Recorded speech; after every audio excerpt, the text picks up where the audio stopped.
Jeremias 18, de 1 ao 6. Diz assim o texto sagrado: palavra do Senhor que veio a Jeremias dizendo: dispõe-te e desce à casa do oleiro, e lá ouvirás as minhas palavras. Desci à casa do oleiro, e eis que ele estava entregue à sua obra sobre as rodas. Como o vaso que o oleiro fazia de barro se lhe estragou na mão, tornou a fazer dele outro vaso, segundo bem lhe pareceu. Então veio a mim a palavra do Senhor: não poderei eu fazer de vós como fez este oleiro, ó casa de Israel?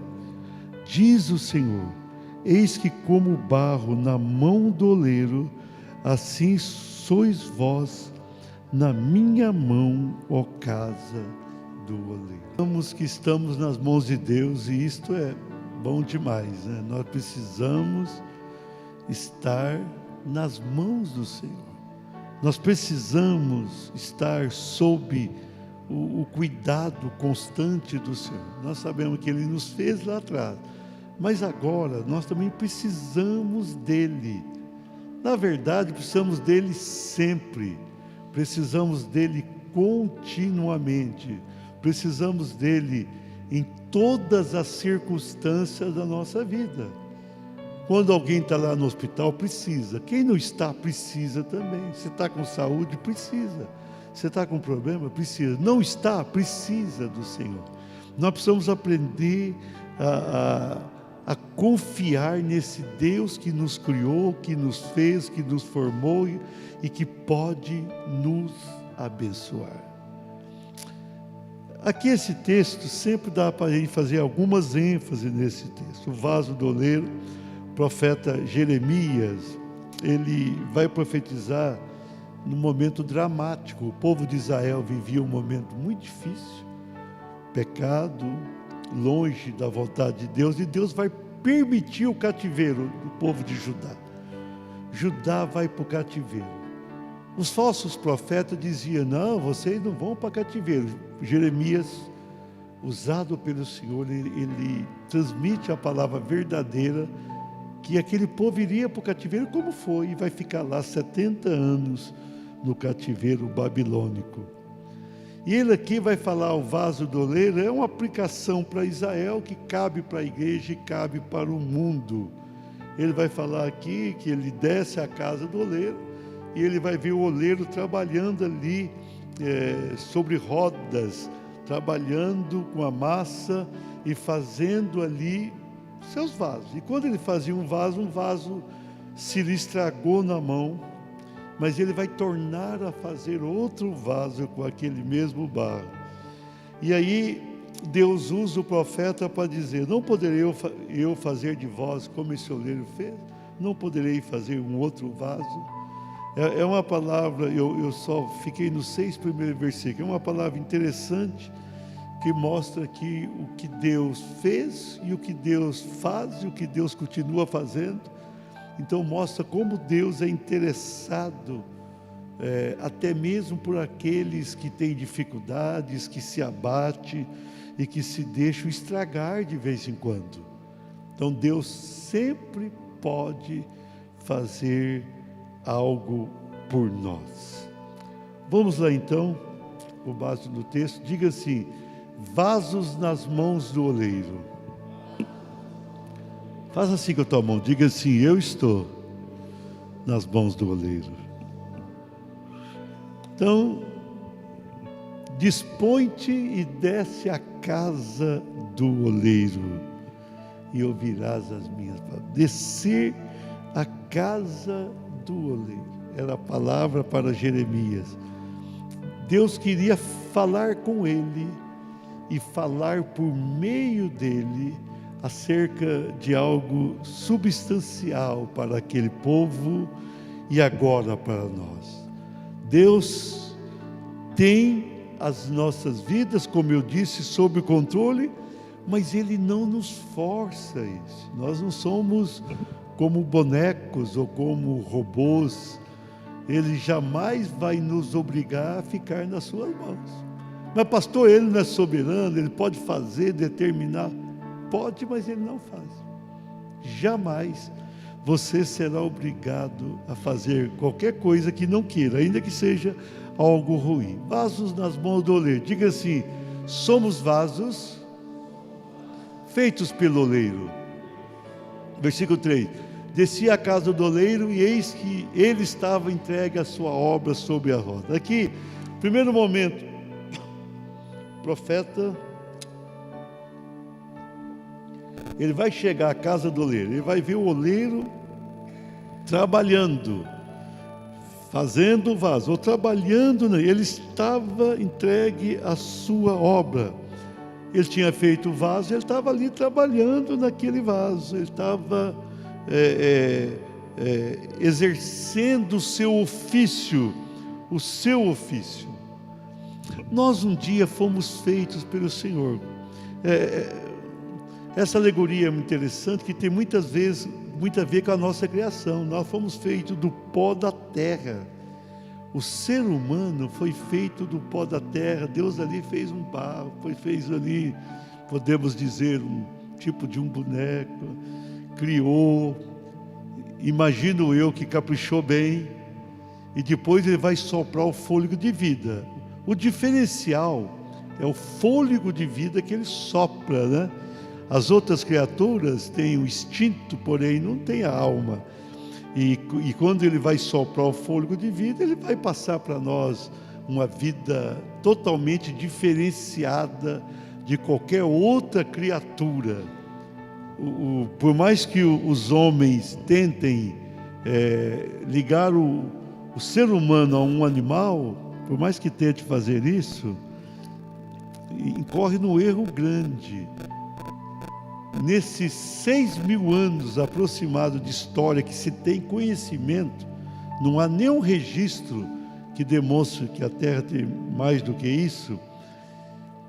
O homem foi sempre um ser humano, quando eu digo ser humano, homem e mulher, foi sempre do mesmo jeito que é. O macaco foi sempre do jeito que é. O leão foi sempre do mesmo jeito. A cobra do mesmo jeito, né? Perigosa a cobra ali. Não mudou, né? Nunca mudou. A pessoa crê na evolução beira loucura, né? Fala, não, o macaco foi virando, depois chegou no humano. Forçando um pouco a situação, se fosse acontecer, obviamente que não poderia haver mais macaco no mundo, né? Com o tempo tinha que passar, então tinha que ir desaparecendo algum tipo de... Obviamente que não foi assim, né? E quando alguém se dirige a outro, especialmente aí nesses estádios de futebol, e xinga a pessoa, compara com um animal e fala, eu acho isso uma coisa horrível. Eu acho isso algo hediondo, mesmo porque uma pessoa jamais pode ser discriminada pela cor, porque não tem cor melhor ou pior, tem cor, cada um tem a sua cor, é natural, branco, um pouco mais escuro, mais preto, ou lá no Oriente, um amarelo. Isso aí depende muito. Eu estava vendo um estudo há pouco tempo, muito profundo. Isso aí depende muito da região onde mora, e aquela região vai exigir. Então, com o passar das gerações, naturalmente a pessoa vai tendo uma influência na cor. Qual que diferença faz? Por que a pessoa branca é melhor do que a outra? No quê?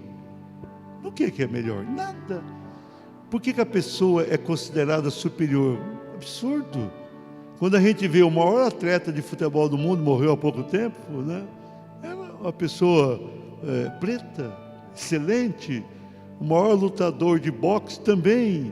O maior jogador de basquete da história também. Bobagem. E isso aí é uma coisa realmente chocante. Uma pessoa discriminar a outra e até comparar a outra. Por que isso? Eu acho que deveria ter uma punição severa. Eu naturalmente não sou muito duro com isso, em querer punições severas, mas eu acho que deveria ter, porque o pior é comparar a pessoa a um animal, ficar lá no estádio comparando. Isso é uma coisa grave. mas todos nós nascemos de uma mesma pessoa. Então eu estava vendo esse estudo aí, 1 hora mais ou menos, faz algum tempo. Então tem uma influência do clima, obviamente que o clima é a principal influência nesse sentido. Agora, uma pessoa não é diferente da outra, não é melhor ou pior, não tem pior ou melhor, não tem. Nem mesmo o cristão pode se julgar melhor do que o ímpio, porque ele pode estar bem hoje, amanhã não, e o ímpio pode inverter a situação. Ninguém tem o direito de se julgar superior. Não é porque a pessoa tem mais recursos que ele é superior a outra, porque não é superior. Ninguém nesse mundo é melhor. Todos viemos por meio do primeiro homem, Adão, e ali, barro, interessante, né? Pó da terra que vai se tornar um barro. Queridos, nós somos privilegiados, somos de Deus, estamos indo para o céu, fomos feitos pelo Senhor, mas nós viemos do nada. O ser humano veio do nada, era pó, aquele pó que voava. Deus vai pegar aquele pó e vai transformar numa pessoa. Então Ele transformou o nada em alguém especial. Olha a capacidade que Ele deu para o Senhor. A turma fala, o leão é o rei da selva, limitadíssimo. O leão faz o que sempre fez o tempo todo.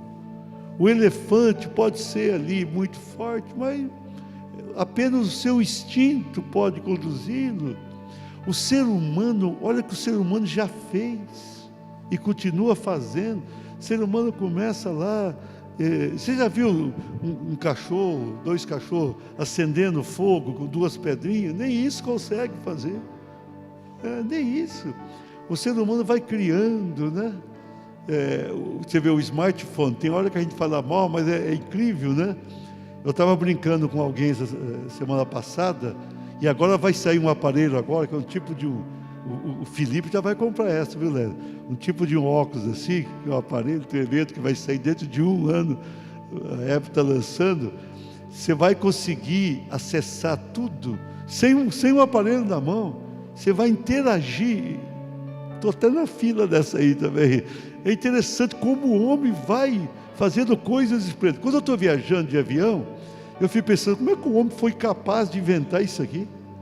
Como foi capaz de inventar um avião que está lá, anda 800, 900 quilômetros por hora, né? O Hermes foi para os Estados Unidos sempre para trás, deve ter morrido de medo ali, indo para os Estados Unidos. Ele falou que não sentiu medo, não. Então, olha a capacidade. A gente faz um trajeto tão longo, uma coisa inventada pelo ser humano. Então o ser humano que veio do nada, foi feito do barro, foi feito pelo Senhor, tornou-se alguém exponencial, capaz de fazer coisas inimagináveis. Então tudo isso não faz um melhor que o outro, porque todos viemos de um mesmo. De Adão saiu a Eva, os dois, através dos dois que surgiu todos que existem no mundo. Então todos somos, podemos dizer, no sentido humano, irmãos. Temos um parentesco, mas nós fomos feitos ali pelo oleiro. O nosso oleiro é Deus, o nosso maior é Deus. Quando eu estava hoje na minha oração matinal, eu estava tendo um período de adoração, e aí me veio o Senhor assim, eu comecei a sentir a grandeza do Senhor naquele momento, e eu fui me apequenando tanto, eu falei, meu Deus, eu comecei a sentir a grandeza de Deus, um Deus que criou tudo, um Deus que tem o domínio sobre tudo, um Deus que sempre existiu e sempre existirá, sem depender de ninguém e de nada. Eu estava sentindo aquilo e eu falei, meu Deus, a gente é pequeno inclusive para te adorar. Quem somos nós para chegar diante do Senhor? Mas é esse Deus que nos fez, nós fomos feitos, nós éramos barro nas mãos de Deus e fomos vivificados por Ele. Quando Ele sopra o fôlego de vida, Ele passa da sua própria vida, é uma vida que não termina, mas nós temos que ter essa consciência, nós viemos como vasos feitos pelo Senhor. Amém? Vamos lá, vasos nas mãos do oleiro. Diga assim: alguns vasos se estragam nas mãos do oleiro. No versículo 4, como o vaso que o oleiro fazia de barro se lhe estragou na mão. Interessante. O vaso ali, o Jeremias viu, já o vaso estava nas mãos do oleiro. E o oleiro perito naquilo. E esse versículo 4 começa dizendo que o vaso se estragou na mão. Eu estava até pensando assim, mas na mão? Sim, na mão. Israel estava na mão de Deus? Estava. As 10 tribos vão para o cativeiro assírio. Depois agora, Judá, que sempre teve a forte relação com Davi, que foi o grande rei, juntamente com Benjamim, vai formar ali aquele reino do sul, vai se estragar na mão de Deus, de modo impressionante. Mas Deus permitiu, porque Deus permite. Deus não força, como eu disse na introdução, Ele não vai forçar ninguém a nada. Mas se o vaso quiser escorregar, sair dali, vai sair. Deus não vai segurar quem não quer ser seguro por Deus. Deus não vai, você é servo de Deus, vigia aí.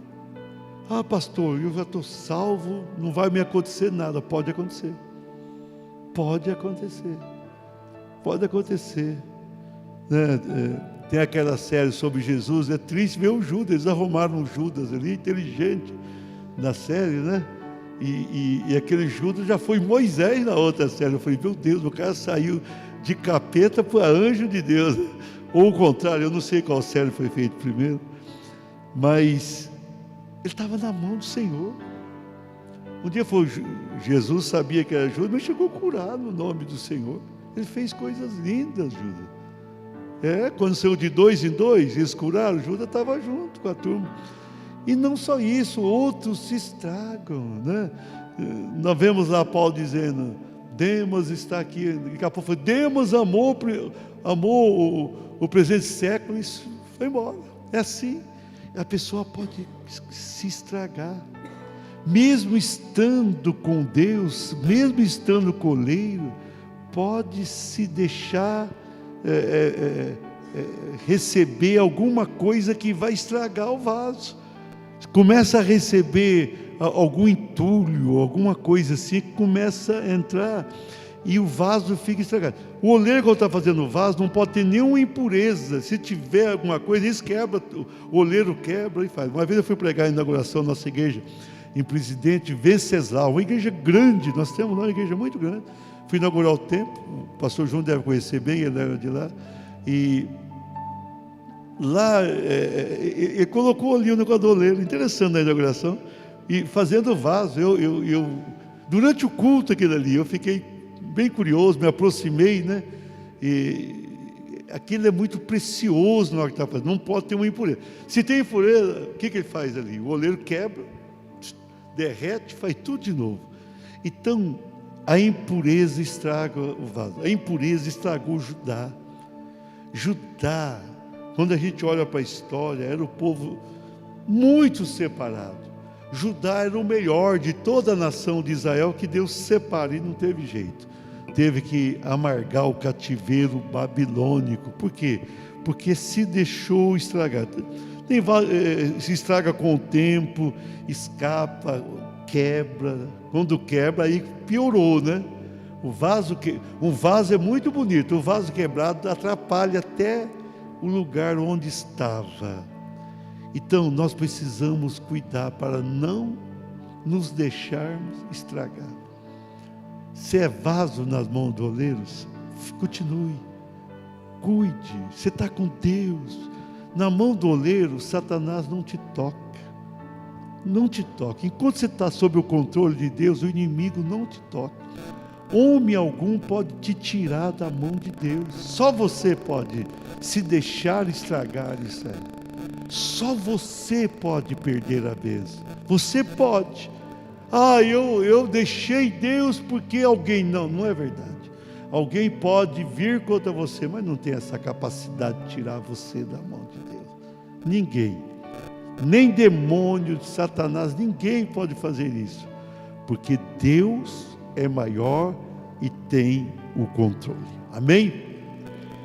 Vaso nas mãos do oleiro. Diga assim: com o mesmo barro, um novo vaso pode ser feito pelo oleiro. E aí o versículo 4 continua dizendo: tornou a fazer dele outro vaso segundo bem lhe pareceu. É interessante isso aqui, esse segundo bem lhe pareceu, me chama a atenção. Nós vemos que aquele vaso estraga e o oleiro vai fazer um outro. Tem hora que tem que fazer outro, não dá para remendar. Quando alguém está mal, não dá para ter um pequeno consertinho, não, sabe? Não dá para ter um pequeno conserto. Tem gente que chega assim, ele está mal, fazendo coisa, Senhor, dá uma consertadinha básica aqui na minha vida. Não. Deus, sabe o que Deus faz? Como eu falei, dá uma quebrada, tem que quebrar o vaso e fazer outro. Quando a pessoa se deixa estragar, ele precisa ser quebrado. O pastor Nilton fez aquele hino, né? Vaso na mão do oleiro. É a autoria dele, tem 50 anos isso. O mundo canta, mas é dele o hino. Então, é o vaso que na mão do oleiro ele vai trabalhando, mas o vaso estragado, ele precisa fazer outro. É por isso que quando alguém cai, quando alguém quebra, quando alguém falha, ele vai sentir. Poderá ser outro? Poderá, mas vai sofrer as dores, porque o Senhor vai ter que tocar, vai ter que tirar toda impureza, vai ter que trabalhar aquilo ali, transformar num novo barro, mexer e fazer um novo vaso. Mas a bênção que pode fazer, a esperança é que ele faz um novo vaso e restaura e muitas vezes embeleza. Esse novo vaso pode ser melhor, inclusive, interessante, tem pessoa que fracassa e depois se encontra alguns anos depois, a pessoa está melhor do que antes. Você não caiu? Caí. E agora? Agora eu estou mais usado. Por quê? Porque foi quebrado, sofreu, né? E sofreu muito, e Deus trabalhou ali na vida e fez um novo vaso, e aquele novo vaso se torna muito útil. Então, se você teve uma falha, Deus pode te fazer de novo, e pode mudar a tua vida, mas deixa Ele tocar em você. Ainda que você sofra um pouquinho, o toque de Deus é abençoador, é transformador, e Ele fará o melhor na tua vida. Para encerrar, vaso nas mãos do oleiro, diga assim: continuamos como vasos nas mãos do oleiro. Então, versículo 5 e 6. Então veio a mim a palavra do Senhor: não poderei eu fazer de vós como fez este oleiro, ó casa de Israel, diz o Senhor: eis que como barro na mão do oleiro, assim sois vós na minha mão, ó casa. Judá ali caiu, fracassou, foi para a Babilônia, voltou, teve ali um novo momento com Deus. No tempo de Jesus estava ruim demais, e vai sofrer ali o maior cativeiro da história, do ano 70 da era cristã até o ano de 1948, aquele povo vai ficar um cativeiro quase perpétuo. Ainda hoje, você vai a Israel, eles não têm a liberdade, ainda que seja um país, entre aspas, livre, mas não tem toda essa liberdade. Eles têm uma opressão dos países vizinhos muito forte, dependem fortemente dos Estados Unidos da América, muito. Você está ali, você vai ver navio no mar Mediterrâneo norte-americano, que dá uma proteção. Então nunca mais conseguiram ser um povo totalmente liberto, mas será. Nós sabemos ali que no milênio Deus vai fazer com esse barro, vai fazer um vaso novo. Está fazendo. Israel tem sofrido, tem amargado perseguição, holocausto, bomba, ataque dos árabes, assim por diante. Mas vai chegar o momento que aquele povo será vaso novo na mão do Senhor. Mas tudo tem uma história. Mas o melhor para nós que estamos aqui no tempo, nós continuamos nas mãos de Deus. Amém? Você está nas mãos do Senhor. Você é vaso do Senhor. Você está nas mãos do Senhor. Você está sob os cuidados do Senhor. Ele está trabalhando. Ele quer a tua perfeição, é uma perfeição relativa, não absoluta, que essa é só de Deus, mas Ele quer isso na tua vida. Você está nas mãos dEle. Eu digo a você nesta noite, deixa Ele trabalhar na tua vida, deixa Ele tocar você, deixa Ele mudar em você o que for necessário. Você está na mão dEle. Se você sente Deus te cobrando alguma coisa, é porque você está com Ele. Olha, eu estou sentindo uma cobrança divina. Glória a Deus, é porque você está com Ele. Quem não se sente cobrado desse mundo, porque deixou de ser de Deus faz tempo, você está sendo cobrado, glorifica o nome do Senhor. Mas você está na mão de Deus. Você pode ter passado por muitas fases na vida, mas você chegou até aqui na mão de Deus. E Ele está trabalhando. Ele vai trabalhar em você até o final da vida. Sempre vai trabalhar. Ele vai trabalhar em você até você sentir que você está indo para a glória no arrebatamento. Até lá, Ele sempre tem algo a fazer na tua vida. Israel, ele trabalhou o tempo todo, desde Abraão, o pai de Israel, e vai trabalhar até o momento da sua segunda vinda à terra. Vai trabalhar, e depois vai fazer de Israel a principal nação desse mundo. Ele está trabalhando na tua vida para te arrebatar e fazer de você o seu povo eterno na glória.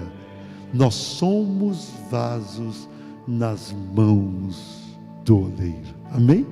Vamos ficar de pé? Glória a Deus. Você é vaso do Senhor. Isto é bom, isto é satisfatório, isto é excepcional. Você é cuidado pelo Senhor. Ele cuida de você.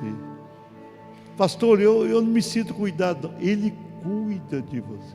Eu estou passando luta. Ele cuida de você. Se você perceber bem, o que Ele permitiu é para o teu bem. Todas as coisas, diz a Bíblia, cooperam para o bem daqueles que amam o Senhor. Romanos 8, 28. Você continua nas mãos do Senhor. Seja um vaso novo, seja um vaso abençoado, seja um vaso diferenciado.